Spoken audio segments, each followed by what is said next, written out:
1 કલાક પાણી આવે બરાબર છે 6:30 થી 7:15 એટલું કસકની વાત નથી કરતો. પ્રીતમ પટેલ ભોગુપુર આ મક્તમપુરમાં બી હમણાં આવ્યા તેમને મેં પૂછ્યું.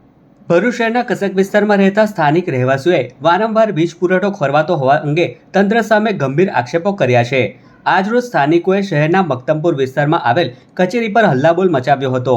સ્થાનિકોએ અધિકારીને રજૂઆત કરતા જણાવ્યું હતું કે છેલ્લા 1 મહિનાથી આ વિસ્તારમાં દિવસ દરમિયાન 15 થી 20 વખત વીજળી જતી રહે છે અને લો વોલ્ટેજ તેમજ હાઈ વોલ્ટેજની સમસ્યા સતત સર્જાઈ રહી છે. ડીજીવીસીએલ અને કસ્ટમર કેરમાં અનેક વખત ફોન અને લેખિત રજૂઆતો કરવા છતાં સમસ્યાનો કોઈ કાયમી ઉકેલ આવ્યો નથી.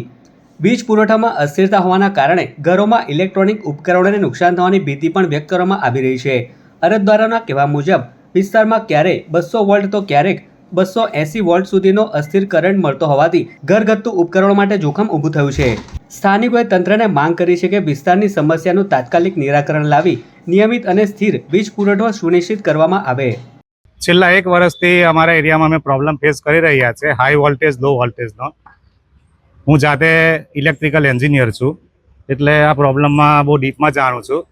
છેલ્લા 1 વર્ષ પહેલાં પણ મેં કમ્પ્લેન કરેલી, સીધા સુપ્રિન્ટેન્ડન્ટ સાહેબ ચૌધરી સાહેબ હાથે વાત કરેલી કે એક ફેઝમાં 280 થી 290 વોલ્ટ આવે છે, એક ફેઝમાં 190 વોલ્ટ આવે છે અને ત્રીજા ફેઝમાં 200 વોલ્ટ આવે છે.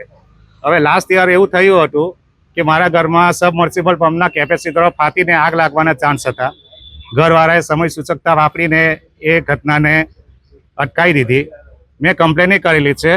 આ કમ્પ્લેન તમે જોઈ શકો છો 15 ઓગસ્ટ 2025 ચૌધરી સાહેબને મેસેજ કમ્પ્લેનનો કરેલો છે. ત્યાર પછી પ્રોબ્લેમ એટેન્ડ કરવામાં આવેલો પણ એ હંગામી ધોરણે કરવામાં આવેલો હતો.